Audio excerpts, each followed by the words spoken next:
Hoje eu vou estar falando sobre um tema que vai misturar, não é exatamente estudar matéria, como se fosse o início de atomística, mas eu acho que é mais relevante falar disso primeiro antes de dar continuidade com o conteúdo.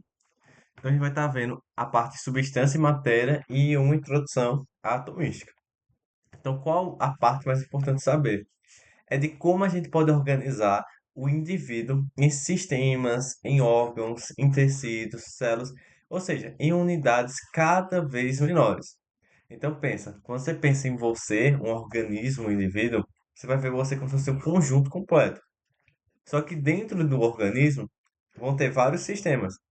Vai ter o sistema endócrino, por exemplo, regulando os hormônios, o sistema nervoso, o sistema digestório, o sistema respiratório, circulatório. Então, dentro de um organismo tem vários sistemas, mas dentro de um sistema vão ter vários órgãos. Então, cada vez eu estou reduzindo isso. Por exemplo, dentro do sistema digestório, eu vou ter como órgão o pâncreas, o estômago, o intestino delgado, o intestino grosso. E dentro de cada órgão eu vou ter vários tecidos. Vou ter tecido conjuntivo, vou ter tecido epitelial. Então isso vai variando. E dentro de cada tecido eu vou ter células. E dentro de cada célula várias organelas.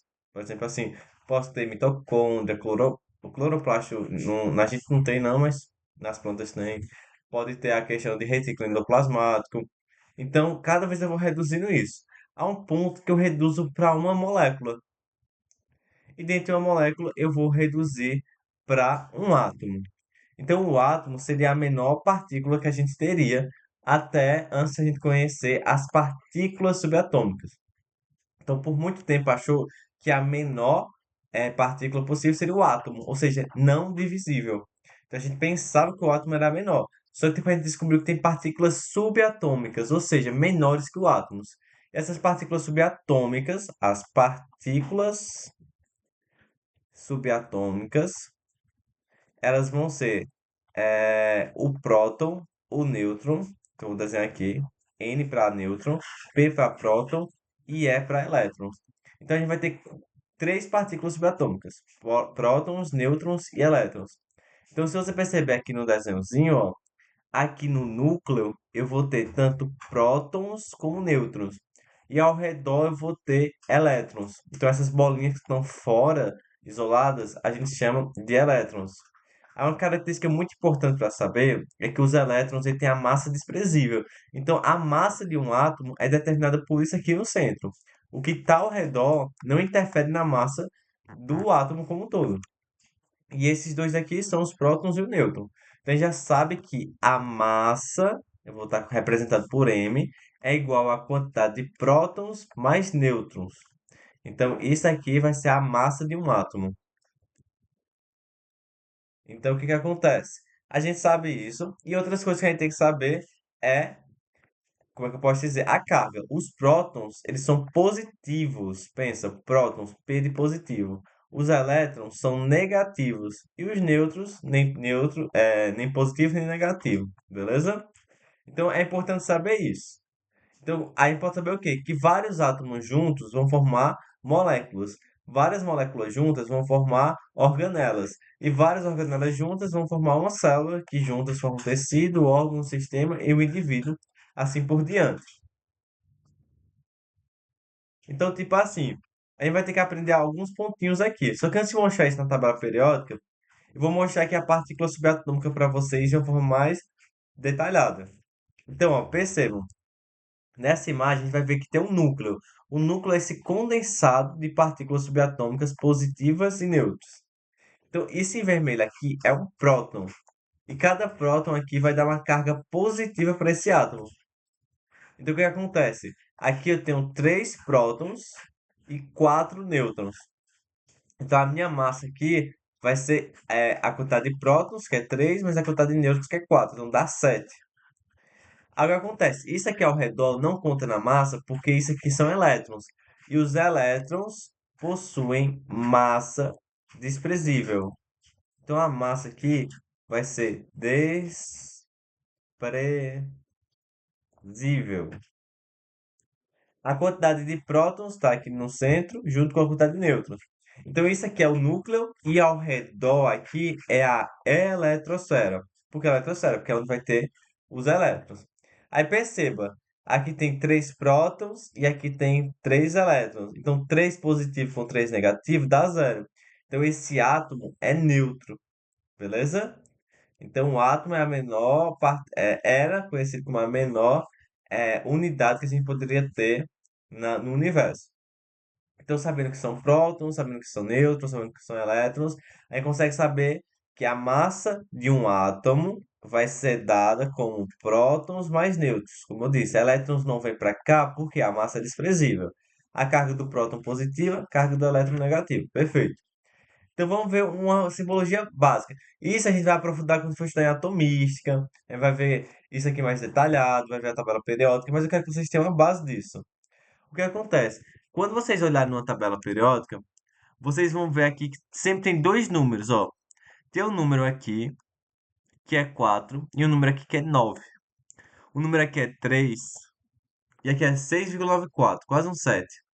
Aqui o carbono é 6. Então, ó, quando você vai pegar o carbono aqui, você vai ver o quê? Que tem o número 12 embaixo e 6 em cima. Alguns cantos invertem isso. Mas o que vocês têm que saber?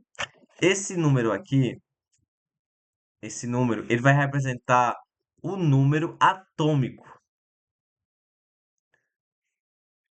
E o que isso representa? A quantidade de prótons. Isso é fundamental. Porque o que acontece? A quantidade de prótons vai definir, isso aqui vai definir o elemento. Então, o elemento químico, ele vai ser definido pela quantidade de prótons. Então, se eu tenho aqui um próton, isso define o elemento químico do hidrogênio. Se eu tenho aqui dois prótons, é o hélio. Se eu tenho três prótons, é o lítio.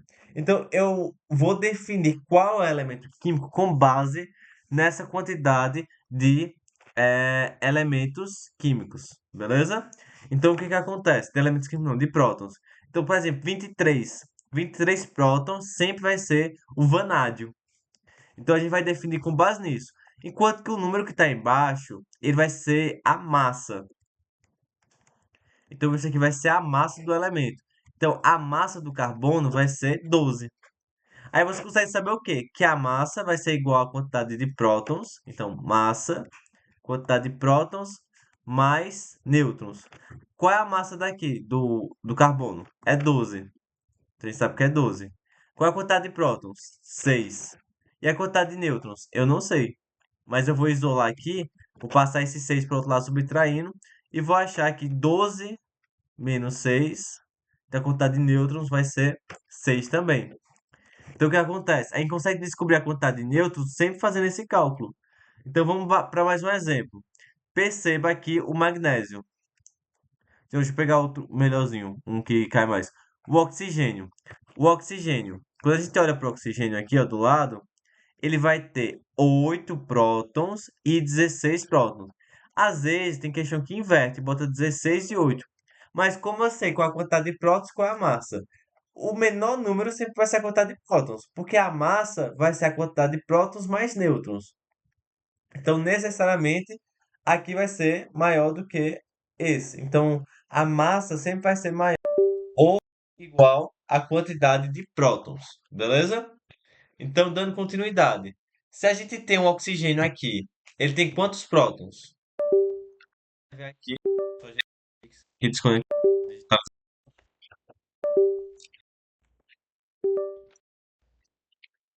Pronto.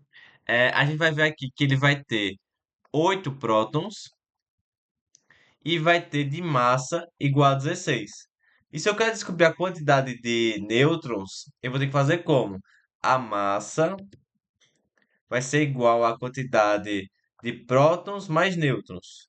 Então, a quantidade de nêutrons vai ser igual à massa menos a quantidade de prótons. Então, nêutrons vai ser a massa que é 16 menos 8. Beleza? Então, o que acontece? A quantidade de nêutrons vai ser 8. Aí pode até parecer que a quantidade de prótons e nêutrons sempre é igual, por conta desses exemplos. Mas nem sempre. Beleza? Isso vai depender do átomo. Por exemplo, aqui, o berílio, ele tem 4 prótons e 9 de massa. Então a quantidade de nêutrons é 5, porque 4 mais 5 dá 9. Então isso é uma parte bem importante para vocês saberem reconhecer. Então o que acontece? Eu vou aqui só esquematizar um pouco mais. Depois a gente vai ver uma coisa chamada de isótopos, que é o quê? São elementos químicos, são átomos de um mesmo elemento químico que possuem massa diferente. Então, o que acontece? Se a gente vê esse átomo, a gente vai ver que é o mesmo átomo, o mesmo elemento químico, que é o oxigênio. Mas o átomo é diferente. Por quê? Ele tem aqui, ó, 8 prótons e 8 prótons. Então, a quantidade de prótons aqui vai definir essencialmente qual elemento químico é. Então, como a quantidade de prótons é igual, a gente vai dizer que são o mesmo elemento químico. Então, isso é fundamental saber. Mas como é que um mesmo elemento químico pode ter, é, como é que eu posso dizer, quantidades diferentes de prótons? Isso aí vai ser pela questão de existirem isótopos, P de prótons. Então, isótopos são, como é que eu posso dizer? São elementos que vão possuir, são átomos de um mesmo elemento que vão possuir a mesma quantidade de prótons. Então, a gente vê aqui, mesma quantidade de prótons, então são isótopos e, consequentemente, do mesmo elemento químico, que é o oxigênio. Mas aqui é o isótopo 16, aqui é o isótopo 17 e o isótopo 18. Esse número daqui, ele está indicando a massa. Então perceba, a massa é igual ao quê? Quantidade de nêutrons mais prótons. Então o isótopo 18 é o quê? É porque ele tem 8 prótons e 10 nêutrons. Então 10 mais 8, 18. O isótopo 17 do oxigênio, 8 prótons e 9 nêutrons. Então é importante saber isso. Isótopos, ou seja, esse P é quantidade igual de prótons. E o próton vai definir qual elemento químico é. Então, se eu tenho X prótons, então sempre vai ser do mesmo elemento químico, independente da quantidade de elétrons ou de nêutrons, beleza? Então, dando continuidade aqui, a gente vai ter que aprender um pouquinho. Aqui só foi um erro dos slides, podem ignorar isso aqui. Vai aprender um pouquinho a diferença entre substância e mistura. Então, o que acontece? Quando a gente está falando desses átomos aqui em cima, eles conseguem se agrupar de diferentes formas. Por exemplo, assim, CO2. Eu tenho aqui quantos elementos químicos? Eu tenho dois elementos químicos.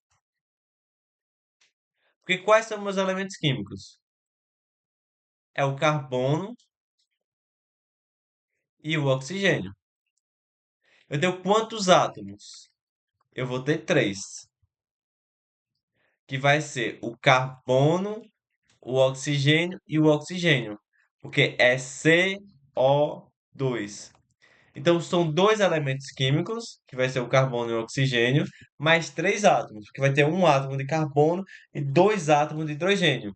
Então, quando a gente está falando daqui, a gente está falando do átomo, mas quando a gente fala da junção desses átomos, a gente vai chamar de molécula, beleza? Se a gente vai falando da característica em si, da propriedade em si, é elemento químico.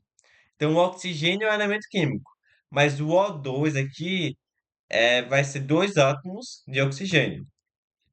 Então, dando continuidade. Aí vai ter que saber que vai ter substâncias simples e substâncias compostas. O que vai acontecer? Dentro da matéria, ela vai ser dividida em duas coisas: as substâncias e a mistura. A substância vai ter uma composição definida. Então, tipo assim, se eu estiver falando de água, a água, como é que é água? A água é H2O. Isso aqui vai ser uma composição muito bem definida. Eu digo aqui d'água pura, água destilada. É apenas água. Então, isso aí é uma substância pura. Mas se eu falo que eu pego essa água aqui, então beleza, eu botei um copinho d'água aqui, e eu vou adicionar algumas gotículas de sal, NaCl. Então tu percebe que vai ter o quê aqui dentro? Vai ter água mais NaCl. Então agora é uma mistura de duas substâncias. Então já deixou de ser uma substância. Vai ser o quê? Uma mistura. Uma mistura que vai ter duas substâncias juntas. Então tem essa diferença. Se você está misturando, é mistura, isso é óbvio. Agora você está falando da característica do conjunto de moléculas iguais juntas, a gente está falando de substância. Aí o que acontece? Dentro da substância, a gente vai ter duas classificações, que vai ser a substância simples e a substância composta. Substância simples é que vai ter apenas um elemento químico, então tipo assim, H2, O2, N2. Então tudo isso aqui tem apenas um elemento químico. Tem dois átomos de hidrogênio junto. Aqui, ó, é um hidrogênio ligado a um hidrogênio. Isso é um fato. Aqui vai ser um oxigênio ligado a um oxigênio. Aqui vai ser um nitrogênio ligado a um nitrogênio, realmente. Mas perceba, só tem o mesmo elemento químico. São dois átomos do elemento químico hidrogênio. Então isso é uma substância simples. Agora a substância composta vai ser um conjunto de elementos químicos diferentes. Tipo assim, o H2SO4, que é um ácido, é uma substância composta, porque tem três elementos químicos diferentes. Mas tem 2, 6, 7, porque aqui tem um. Então tem sete átomos. Dois de hidrogênio, um de enxofre e quatro de oxigênio. Mas isso é uma substância composta. A água é uma substância composta. Por quê? Ó? Tem três átomos, sendo dois elementos químicos diferentes. Entende? Eu posso ter 1 milhão de átomos, mas se for do mesmo elemento químico, é substância simples. Aí você tem que sempre analisar assim, se for dois elementos químicos, substância composta. Aí além disso, a gente tem o quê? Dentro das misturas. A mistura, ela vai ter uma matéria misturada. Então ele não tem uma composição bem definida. Ah, vai ser isso, vai ser aquilo. Tem uma mistura. Então, por exemplo, quando eu dizer para vocês, água mais NaCl é uma mistura, porque estou misturando duas substâncias. Então, tem dentro da classificação a mistura homogênea e a mistura heterogênea. Aí, qual seria a diferença disso? A diferença de mistura homogênea é porque vai ter apenas uma fase, enquanto aqui vai ter duas ou mais fases. Ah, o que que é uma fase? A fase é basicamente a condição em que o meio está. Então, é um conjunto de características do meio. Por exemplo, está numa água, água pura. Lá vai ter uma característica que vai seguir propriedades e regras semelhantes. Então, dando um exemplo, fica mais fácil. Por exemplo, se eu pegar água e óleo, vai ficar como na panela?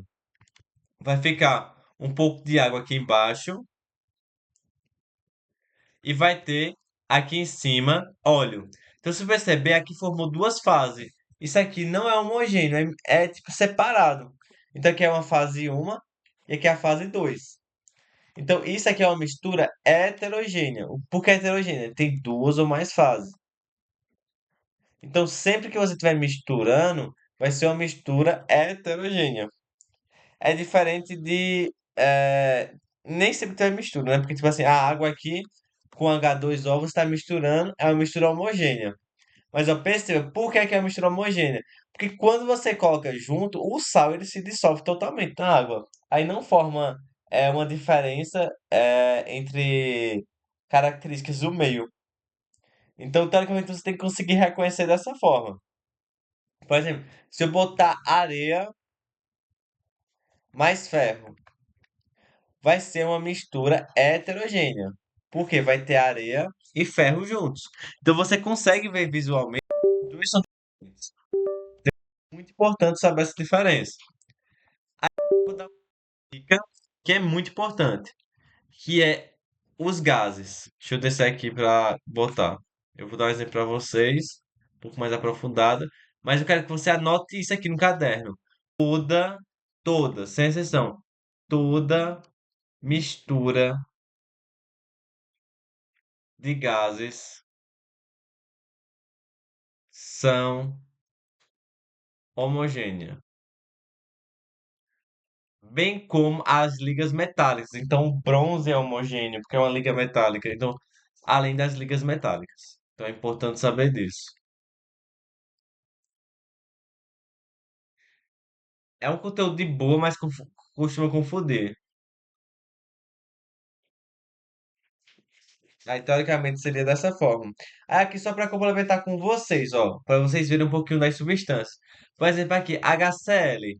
Aqui vai ter o quê? Um átomo de hidrogênio e um átomo de cloro. Então, esse aqui tem dois átomos, sendo um de hidrogênio e um de cloro, mas é uma substância composta. Agora, a amônia é uma substância composta também, ó, porque é um átomo de nitrogênio e três átomos de hidrogênio. Então, é uma substância composta. Agora, se você pegar aqui, ó, H2 é uma substância simples, porque, ó, só tem átomo de hidrogênio. Então, sempre que tiver somente o mesmo átomo, o mesmo elemento químico, aí vai ser uma substância simples. Então, ó, O2 aqui. Então, é uma substância simples. Cl2, substância simples, que é o mesmo elemento químico. Agora, o CO2 não, porque é dois oxigênio e um carbono. Então, isso aqui é uma substância composta. A água, substância composta, porque é dois hidrogênio e oxigênio. Então, é uma coisa bem de boa. Quando a gente vai ver aqui, além dessa questão da substância, um ponto. Se eu botar assim, ó, olha aqui para baixo. Eu aqui, ó, eu vou ter somente um elemento químico, mas eu vou ter duas moléculas de H2, porque, ó, estão separadas as moléculas. Os átomos estão juntos.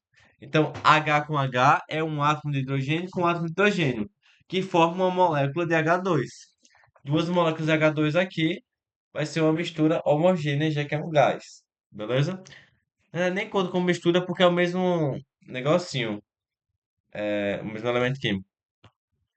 Tô dando continuidade aqui.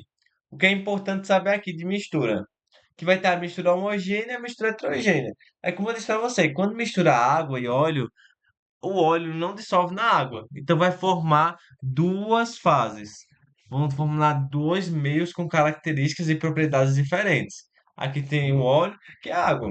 Então, mistura heterogênea. E aqui a água e o sal. A água e o sal juntos vão formar assim uma mistura. Por quê? Tem a água, que é H2O, e tem o sal, que é NaCl. Mas o que acontece? Essa água aqui, ela é homogênea. Você não consegue ver uma diferença nas propriedades dela, relevantes. Então, por isso, aqui vai ser uma mistura homogênea. Enquanto que em cima, uma mistura heterogênea. Então, teoricamente, essa é a parte que seria interessante citar sobre mistura, substância e matéria. Então, eu recomendo que agora deem uma pausa e vão trabalhando esse conteúdo. Isso aqui vai ser aprofundado depois, é só uma introdução para vocês entenderem melhor um pouco o estudo da matéria, mas vai ser muito importante terem isso memorizado.